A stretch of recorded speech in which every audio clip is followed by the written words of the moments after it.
I think one of the things that I find interesting and fascinating about that model is the desire to serve the full spectrum, because the needs of a business sub 1 million Mm-hmm. is different than, call it 1 to 10 or 10 to 100 Yep. or whatever, right? How does that change? How do you see the needs for the sub 1 million and then the, call it 1 to 50? And Yeah, obviously so that's a range. sub 1 million, you're still proving traction. So you're testing a lot more. Generally, you're probably taking more risk, and not that you should be, but because you have to. You're trying to find the right places, the right messaging, the right targeting, everything for it to work. So there's a lot more risk in that sub 1 million because maybe something's hit, you can double down on it, but generally you're still trying to figure out what's the addressable market here, what's happening. Once you're above 1 or 2 million, you've got enough traction that you can double down on it.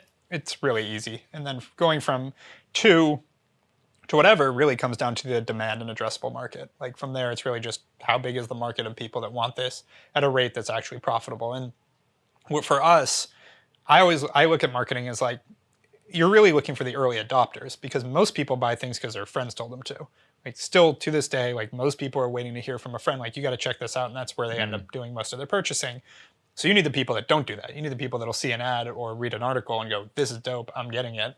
And there's risk to that consumer too. When they don't have validation from people they trust, they need to be willing to take that risk on buying your product or service. And you look at the adoption curve, there are a lot of early adopters out there. I forgot the percentage, but there's a significant amount.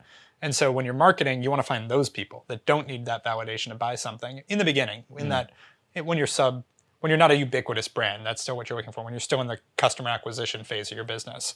And so when we're marketing, we're always trying to find who are those people. And a lot of times we run into this a lot where it's a company that's like wants to blow out XYZ for this industry. I'm trying to think of a good idea. Like we're going to make NFTs accessible to the masses would be a good example right now. And it's like, okay, but start with the people that already buy NFTs. Right. Start with the people that you don't have to educate on in a whole new industry and start Right. with that. Get those going, and then they'll go tell all these other people, like, hey, I found something that's accessible.